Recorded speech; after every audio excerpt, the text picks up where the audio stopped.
Hi, Holly. Welcome to the pod. I've been looking forward to this conversation. You and I had talked a few times now, and walking away from these conversations, I've always, learned a lot, and I really wanted to have you on to share your insights, your experience with our audience. But before we dive in, if you could just give us a quick background about yourself and your journey. Yeah, absolutely. Well, first of all, thank you for having me. I'm excited to be here and to talk about what I love doing, and that's helping students of all ages access reading and learn their own superpowers. So I was in public education for about 15 years. I taught elementary school. Second grade was where I spent most of my time in the elementary. And then I moved to high school where I was a literacy specialist for about 6 years. And then I decided I wanted to continue educating and supporting families, but I wanted to do it in a little bit more of a personalized, holistic way. So I began my journey as a tutor or I should say, continue my journey because I was tutoring within school as well, but really to hone in on that personalization.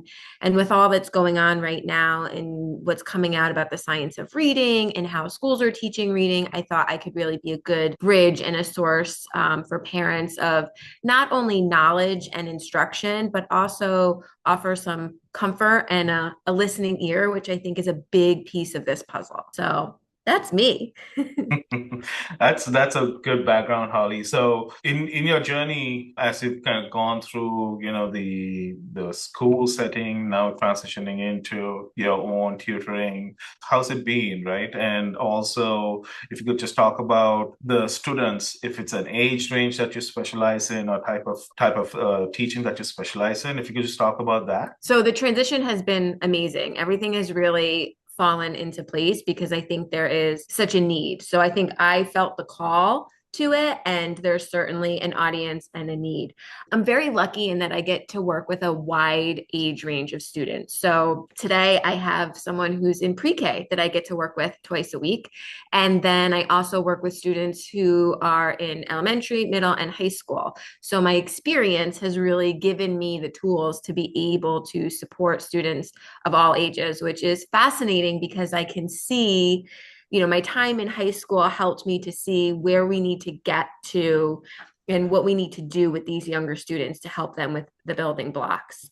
There's been so many transitions since I started teaching in number one, how teachers are trained in teaching reading.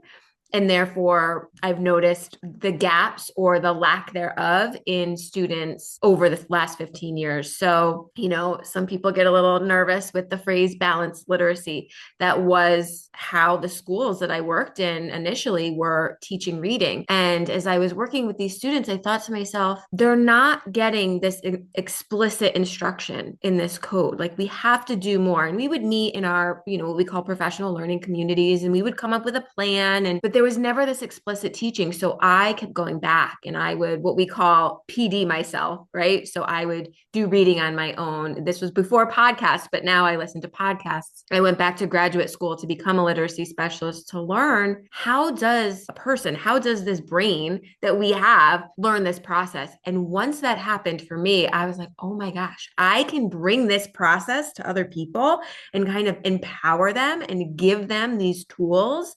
And so I find that that's kind of what's led me into this transition and how I'm able to work with a wide age range of students, everywhere from pre-K to like I have seniors in high school. Excellent. And then certainly that gives you a lot of perspective, and I'm glad that you kind of spend the time, you went back, learned kind of the neuroscience behind this, right? How do people actually learn? And then you're applying that and helping these kids. Let's talk about the parents' journey. Right. Yes. So typically parents either they notice something as their kids are trying to read or going through kindergarten, right? Mhm. And then maybe the teachers kind of flag something for them. I'm curious for you, how do the parents kind of reach out to you, and like what phase are they in when they decide, okay, hey, my kid might need some additional support? So again, I'm very lucky in that where I'm located, there is a lot of attention and a lot of support given to this particular topic. So the parents are often pretty proactive.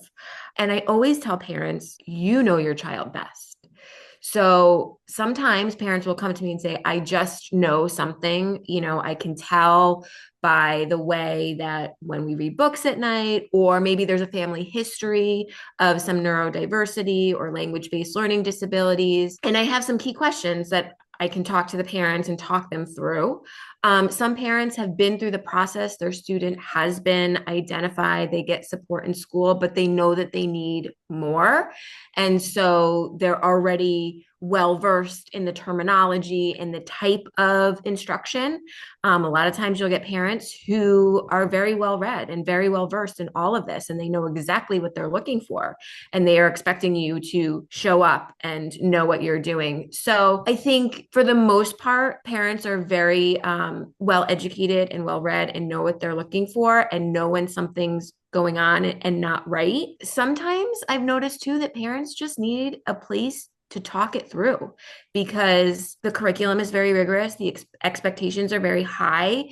And when you have something like a language-based learning disability, doesn't come as easily. You're an out of the box thinker, so you think a little differently than the way our school systems are set up currently. And so you just need a place to say, like, my child is wonderful, my child is great, but they have a challenging time when it comes to X, Y, and Z.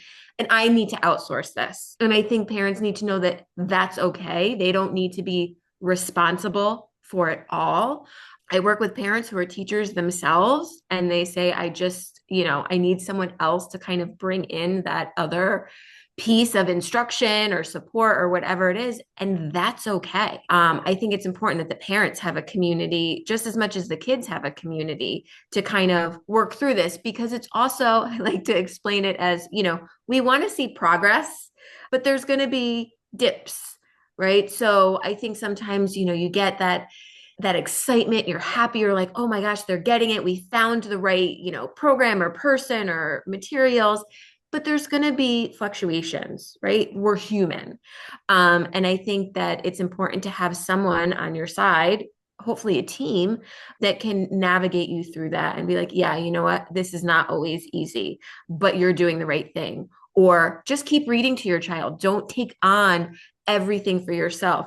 That's part of what I like about what I do, because I can say to parents, let me help you with that. Let me take my years of experience, my training, what I do. Let me take that off your plate for you and help you. And then I can incrementally give you things that you can do. But I think a lot of times it gets into this kind of struggle of where to be the parent and where to be the teacher. And we know that it's important that you're both, but when it comes to something as specific as a language-based learning disability or neurodiversity, having someone who's specialized to really help and support you can change the world. Yeah, no, that's good insight. And I really like that you said that even the parents need a community and or someone to even just touch base to either validate or even run things by, Mm-hmm. right? Or Mm-hmm. even vent, right? So Absolutely. I'm glad you said that because I think that's critical. So sticking to the parents, what advice or any points of feedback you may have for a parent that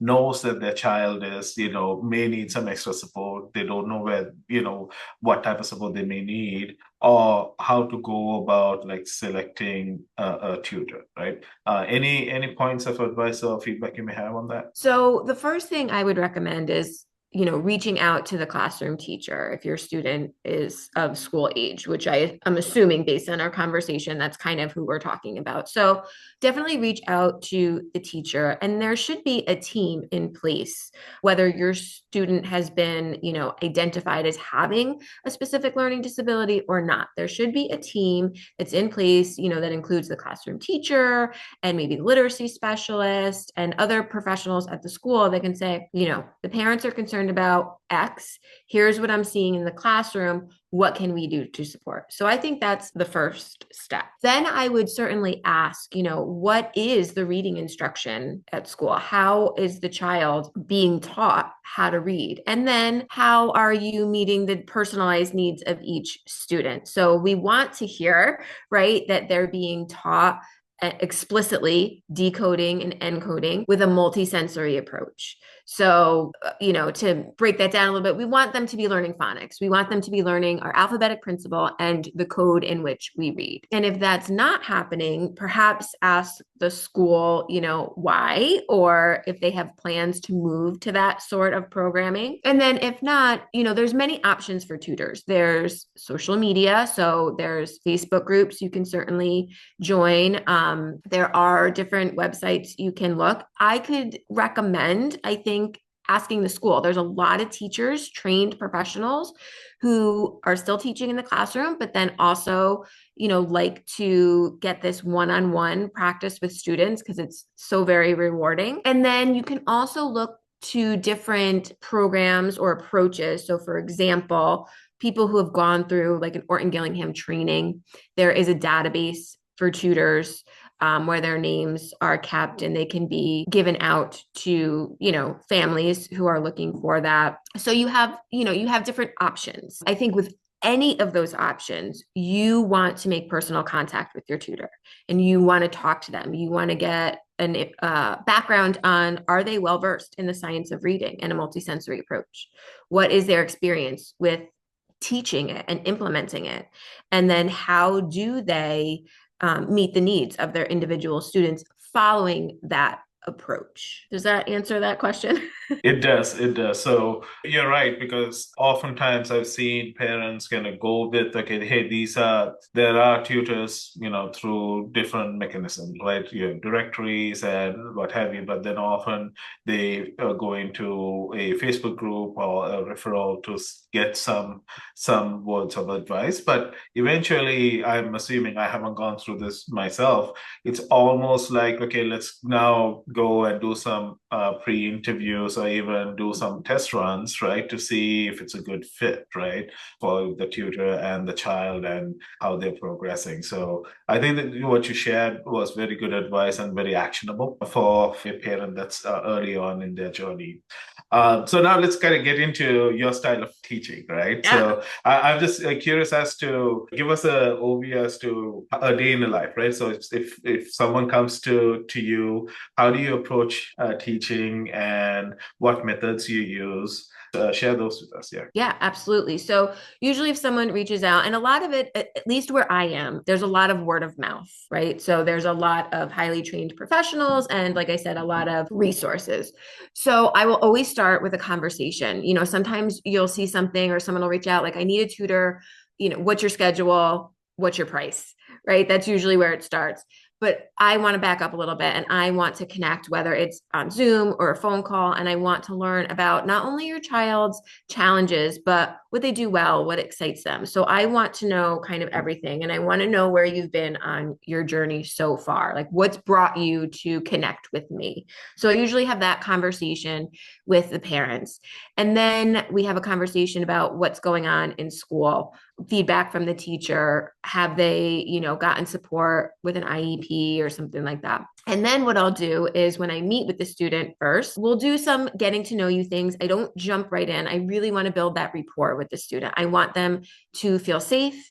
And, I met with someone yesterday and I said, and I like when you make mistakes. I love it when you get it right, but I like when you make mistakes because that helps me know what I need to teach you. So making sure they're really comfortable. And I think too, talking about how they learn. So that can be a delicate balance, right? Delicate dance that you do because you want to make sure you're keeping in line with what the family and the parents have decided to share with their child. But I think it's important to be as open as possible with the child about how they learn. So you might learn differently than somebody else and what that means. I had a great conversation with a mom not so long ago because the student was a little bit resistant to tutoring, right? It was another thing to do.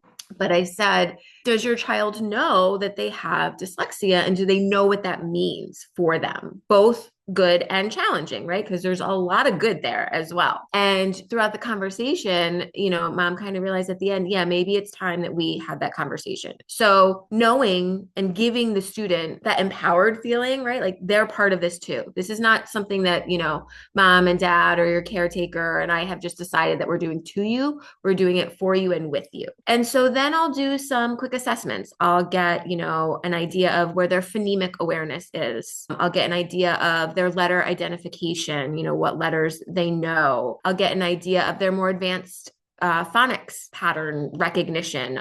Do they know the different vowel teams? Do they know the different sounds of TION and SION? And I have a specific assessment that I use for that. We'll do a spelling check, right? Do you know words in isolation? Do you know words in context? We'll check real words and nonsense words, which I do want to pause and mention. It's a very delicate dance with this as well. Nonsense words can be very beneficial when we're looking to identify the needs of a student. If they don't know the phonics rules and patterns, nonsense words are going to help us because it's going to show, okay, we really need to teach a specific pattern. But as our students get older, we also want to remember that our language is very meaning based. So as you progress through the years, and I'm leaning into my high school experience here a little more, we do want to take into account that our language is meaning based and you need the context. So you want to move to that eventually. So I just feel like I do need to mention that. And then I will also do fluency. So I'll listen to them read out loud, and I'll do a comprehension check. And with the conversation I've now had with the parents, any information that's come back from the school and the information that I have, I can now plan, okay, here's a target for where we're going to start. And then here's where we're going to go from there. And then I'm constantly adjusting. Every session, I am taking notes and data, whether it's formal or informal, and adjusting the plan as needed. Anytime I can incorporate movement and games, I'm all about it. So sometimes we'll just use little poppets, right? Which the kids love.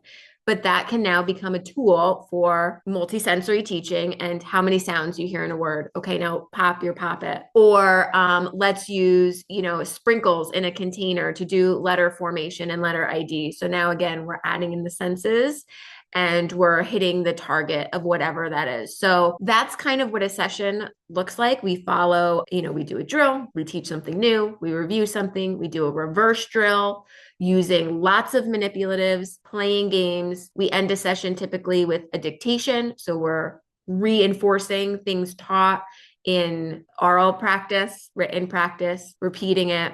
And then, of course, they get to share something with me about their own personal lives, whether it's a toy or a story. And usually that's like their favorite part. I can't wait to tell you, or I have to show you. But again, that's part of building this relationship because it really needs to be a safe and comfortable space. Absolutely. Wow. You do a lot, Holly. It's amazing because that shows your dedication and also passion to this. But I think it's important to kind of approach it in a multisensory way because even me, like growing up, didn't have any of that, right? But just seeing how I have a 6-year-old and kind of how she's going through her learning right now, right?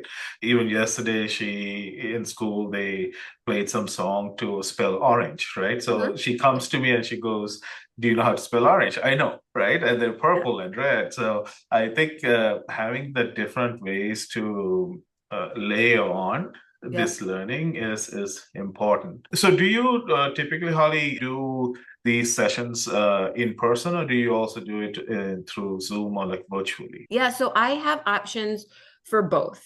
I do a lot virtually, and I think that's one positive that probably came out of 2020. The platform Zoom has so many amazing tools that allow for multisensory teaching, and also there are supplies that the students can have on their end to maintain that multisensory approach. So it's really, although you're using a techie platform, I keep it as low tech as possible. And it really allows, students have busy schedules or students who aren't geographically, close to me. I can still reach them, which to me is like amazing. I can share what I'm passionate about with students in a wider space, a wider range. But I do also do in person. And depending on the student, sometimes that is more beneficial to them, depending on their age level, their attention, and where they are in their journey. So sometimes students will start in person and then we've set up a routine and they're comfortable and they know what's expected, and we can slowly move to an online option. That makes sense.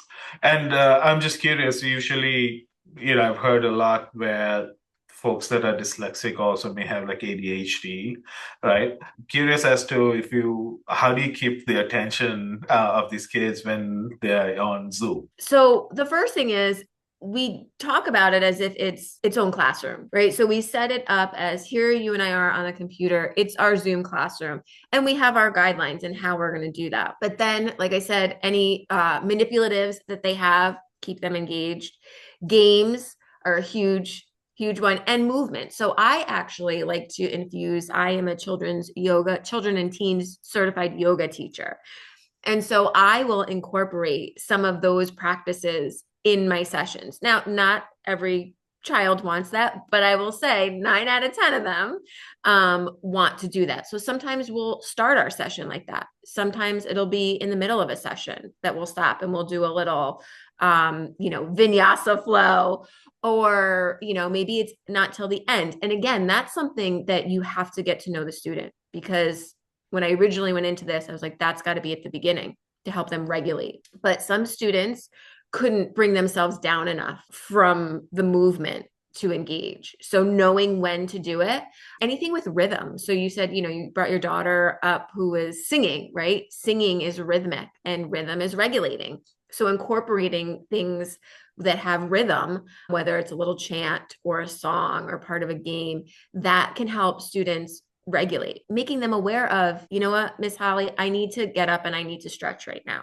So helping them advocate for themselves with something like that can then help them advocate for themselves with something a little more challenging in school, like when it comes to their language-based learning challenge. Oh, that's helpful. And my next question is, it's very subjective based on age and where everyone's at, but I'm just curious as to how often would a student get tutoring, right? Say in a week, and then what's the length of a typical session? Yeah. So again, it depends on what the target is, right? What the purpose of the tutoring is. But if we're talking specifically about students who have a language-based learning disability and we want to give them the tools they need to be successful encoders and decoders, twice a week, if not more. So I would say twice a week is where you want to start. Typically, a session is an hour. There are cases where we will do 45 minutes. So depending on the age, I have a young little one that I mentioned, and we do 45 minutes because that just is where the attention is right now. And there's a lot of information to get and to give, but we do it twice a week. So something I would say is it could be a waste on one end to just do it once a week. Whereas if you do it more on the front end, you're going to save time, money, frustration on the back end. Some students have done more than twice a week. Again, it's dependent upon their needs. That makes sense. Yeah. So you get a front load it a little bit, build the foundation, and then eventually you can scale it back a little as needed. And I'm assuming as they progress, they're getting older as well, so they have a better foundation to go off of. So that makes sense. This is a general question, Holly, but anything for high school students, right, or a little bit older, that an approach that you take specifically for them that's different than folks that are, kids that are younger, like middle school or kindergarten? So I think you get more into the assistive technology piece when your students are older, and you want to make sure that you are still supporting them with their decoding and encoding and not giving them a crutch. But I think also allowing them to lean in to that. We have so much available. I had someone tell me, an adult who's, in the workplace, and said that autocorrect has really tremendously helped their spelling. And so I think that leaning into things like text to speech or text readers, Read and Write for Google is a free extension on Chrome. They do have a paid version, I believe, that is phenomenal as far as like note taking and helping with word definitions and adding in graphics and things like that. So that's phenomenal, but I'm not sure on the cost on that. I think using some of those resources, something we used at my school was Snap and Read. Again, it could read the text, or there's different resources. The name escapes me right now, but where you copy and paste it into this website, and it will change the language so that the meaning is the same, but you're using, a text complexity that is more accessible. Rewordify.com. And that's a Okay. free resource. And then at the high school level, am very sensitive to teaching and making sure you know how to use the tools without any sort of plagiarism, right? Because you want to be careful of that. But I think that sometimes we're nervous to introduce some of this assistive technology. And on the younger side, I understand we want to give them the opportunity to learn the code, to use the strategies. But I think with our older students, right, a language-based learning disability is not something that goes away. More, we're trying to make the text more accessible. We're trying to make them more efficient. And so if there's something that helps them within that process, like a text reader, text to speech, we lean into that and we show them how to use it instead of solely relying on that. I've played around with some of the pens. There's different pen readers, and I think it depends when you get into lengthier texts, like your high schooler or your adult learner is going to read. The pens can only hold so much information right now, from my experience, and so it seems a bit tedious to use something like that. Maybe on the younger side, where you can highlight one sentence. So I have mixed feelings on the pens. Maybe there's somebody out there who's like, it's really great and they can explain it. But I think more of your text readers, your text to speech, like I said, Read and Write for Google extension is awesome. Snap and Read is awesome.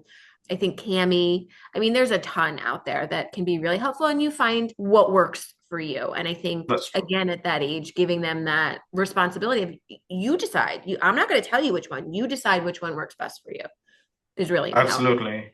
Absolutely. I think that's critical because for everyone, I have like three, four different, types of readers because not everything transfers into, Right. whatever application I'm doing. So I have that. I tried Speechify for a bit, and then I stopped using that. But you're right, Google has a pretty good free option. And also there's this Chrome extension, Read Out Loud, Mhm. that's free, that kind of anything on Chrome has been helpful. So you're right. Everyone needs to just trial and see. Yeah. And absolutely, I agree with it. It's a tool in your toolkit, right? Yeah. You can't solely rely on that. But even at work, one of the things, when I have my teams and all, one of the things I always said was, if you're going to send me an email, bullet it first, right? And then second, like, don't just add a lot of paragraphs where I had to keep Yeah. scrolling and all. But it's not practical for me to expect them to, okay, Kaushi has this, so he have to reformat an email. It's not practical. So Microsoft also had a read out loud feature that I used a lot just to keep on emails, right? So I think it's just everyone needs to just trial and see what works for them. But I think, to your point too, open communication, right? And saying, this really does help me. And for parents and teachers, right, a bulleted list can be really, really helpful at the end of, you've gone through your whole lesson or your whole chapter, bullet points, or you give a to-do list. Some students have like different charts of things they have to do, and the font type that they use. So Lexind is a great font. And then there's also one, Open Dyslexic, that's a little more intense with how it differentiates the letters, but being very clear, concise. I think sometimes we as educators can get a little wordy, and being concise. What is it that you want your student to know and be able to do? And give them that information. And then they can grapple with text and things in different settings. But when it comes to directions or summaries, I think you hit the nail on the head. Something like a bulleted list is really, really helpful. And in a font that's readable and you can distinguish the letters from one another. Yeah. Right.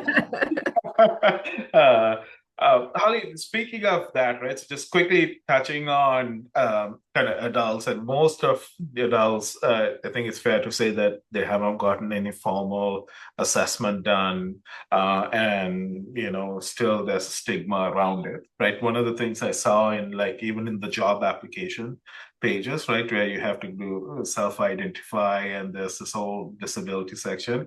There is dyslexia as a disability when there's thoughts behind that's like a learning difficulty and not disability, right? So there's still a stigma around this.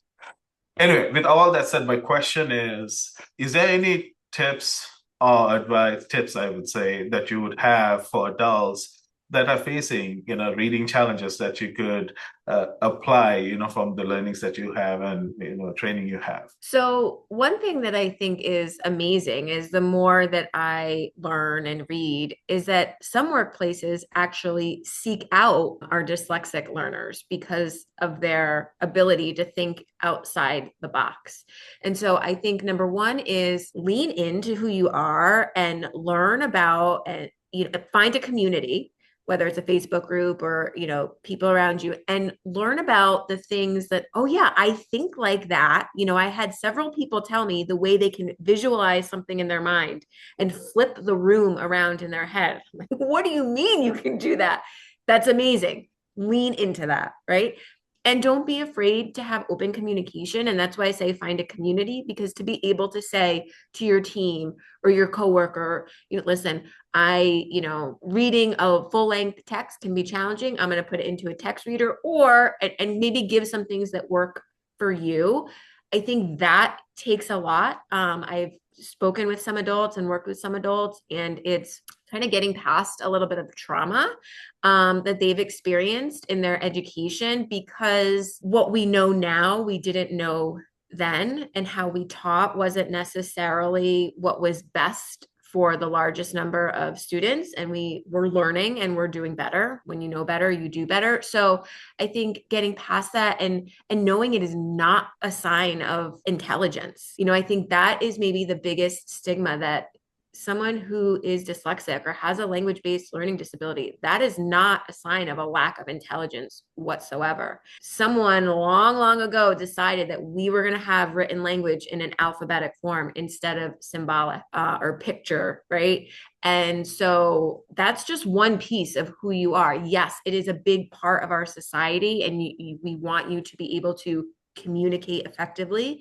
But I think leaning into who you are, exploring the different things that you can do with what your mind and your brain does. As you can see, like, I'm still floored about the kids who can flip the pictures around in their heads.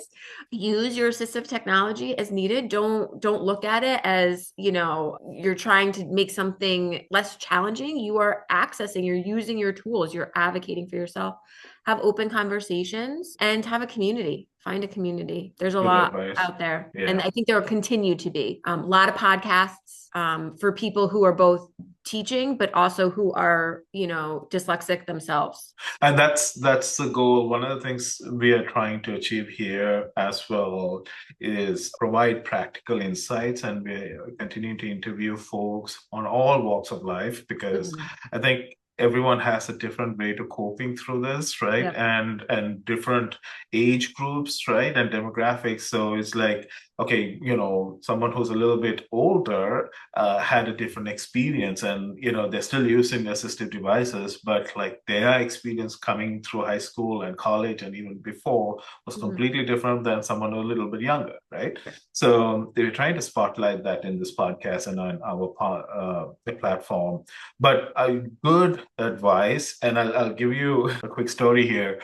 So when I interviewed Simon, whose podcast I think we released, and then Oliver is going to come up, and I said this as well. Like, it's funny. I never mentioned this publicly, but when I met with Simon, he said the same thing. Like, that whole the you said, like, flipping the picture around. Yes. He said that at work he's usually waiting for people to catch up in a meeting, because Mhm. he's kind of gone through all the permutations to say, okay, hey, this is a possible outcome or the solution for whatever problem they're talking about. And then Oliver said the same thing. And I have a tech background, and if you're in a meeting and we're talking about, hey, what might be the solution, bug for this, right? I've kind of gone through all of that, and I kind of knew, like, okay, this might be one or two of the paths, but I have to kind of wait till everyone catches on. It's so, like, it resonates well. It's also like affirming a little bit, saying, okay, all right, so this is not this is, not unusual. It's just, this is how we operate. And, that's actually a superpower too, right? Because Yeah, we are able to. So I'm glad the kids are also being empowered by it. But I think that's actually going to work in the benefit as you kind of go through a career, entrepreneurs, or even like in a career path here. I think it's really going to help people to think differently, stand out, bring different perspective. And I'm leaning into that now, right? absolutely. I think Uh, it's only opening up more and more as time goes yeah. on to what the possibilities are. And I'm glad to hear even the companies are embracing that. Obviously, like Made by Dyslexia is making a big impact, and Mhm. then the Virgin Group and all they're helping. I want to see more come in US to embrace this, right? I've even updated my LinkedIn profile on like Made by Dyslexia. So Yeah. I think that I'm seeing a lot there, but it's just one of those things that I would like in US to companies to start embracing it and Yeah. like saying this is a skill that we want to add. The other thing to your point is someone asked me why did I name Lexic. And this goes back to the perspective, right? So there's folks that are dyslexic, have a perspective and could relate to it. And then there are folks who really mean well and who are supporting and who are like the support group out there, but mean well, but also you just don't know or haven't gone through the path. Right. And one of the person asked was, "Hey, why did you? I like the name Lexic Mind. Why did you name it that way?" And I said, I can't spell dyslexia. Right? So for me, the best way to do it for me to remember is lexic. It's Uh-huh. easier for me, right? Uh-huh. So small things like that, the nuances, even in companies who, if you have like employee resource group, but if it's not our community that is not led by someone who is neurodiverse, or even if it's a dyslexic one, if you're doing it for the token of having it, I Hmm. feel like the companies have failed, right? Because I've seen some companies just have someone who's just sitting as the chair of it, but who really doesn't know what's happening or who could advocate for this. Hmm. So it's almost like a checkbox Hmm. to have. So I like to see those evolve as well. I'm not saying all companies, but I've seen that happen as well. Hmm. Hmm. But a lot of positive happening even in the US, and I'm hoping these things, getting the word out there, having a lot of communities and advocating for ourselves, Hmm. would really shine a spotlight here. Just moving on my last few questions for you, Holly, is, for a child, right, who's going through a different learning challenges, and then also I'm pretty sure like they have other challenges as well, like math would be a challenge, or reading out loud, etc. Right?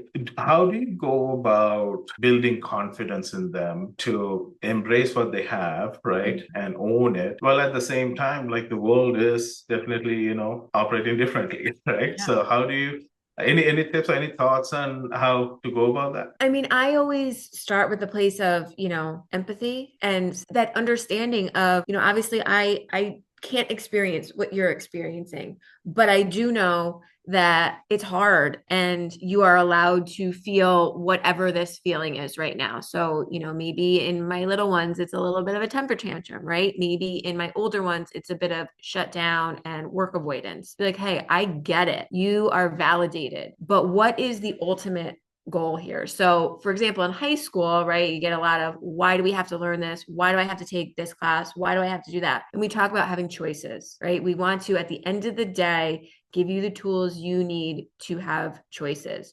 So, we'll bring that down a few levels for the little guys, right?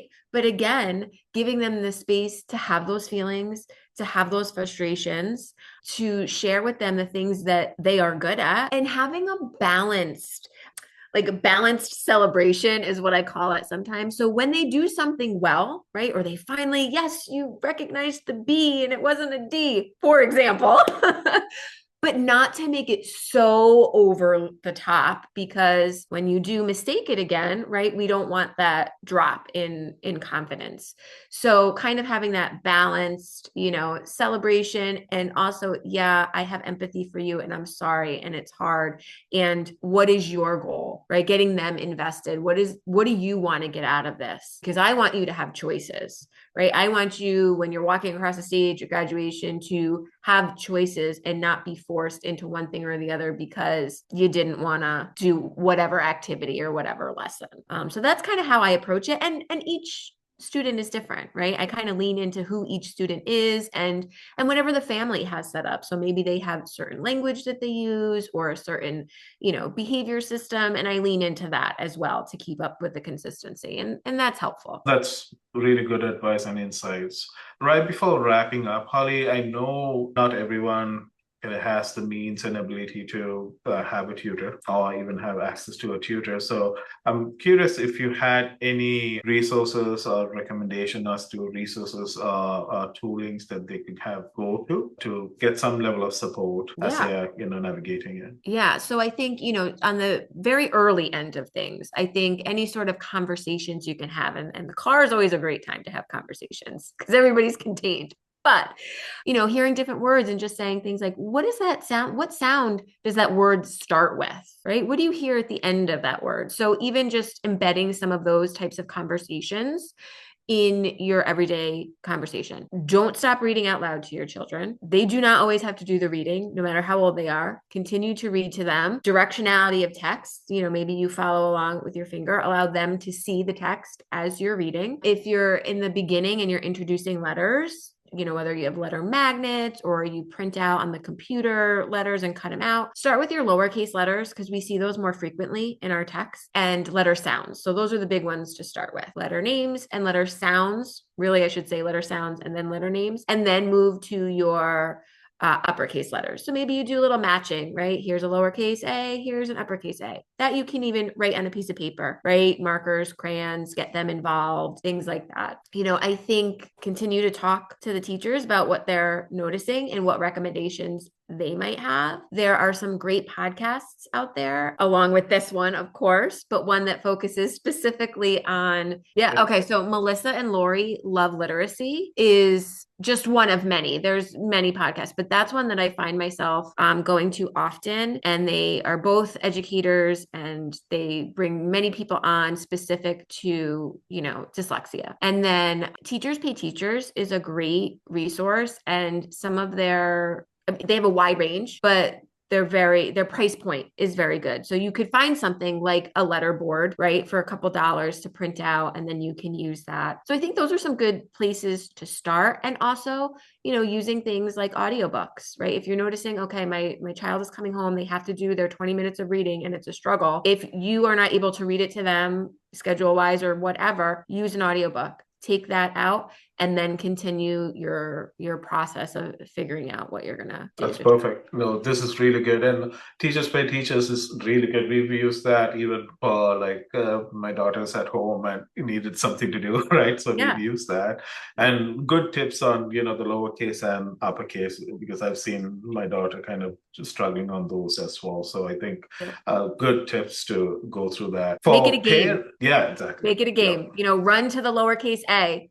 Okay, now run to the lowercase t. And Yep. there you go. Now you've taken so many things. Right now it's fun, it's engaging, you're moving, multisensory. And they're tired after that. So Exactly.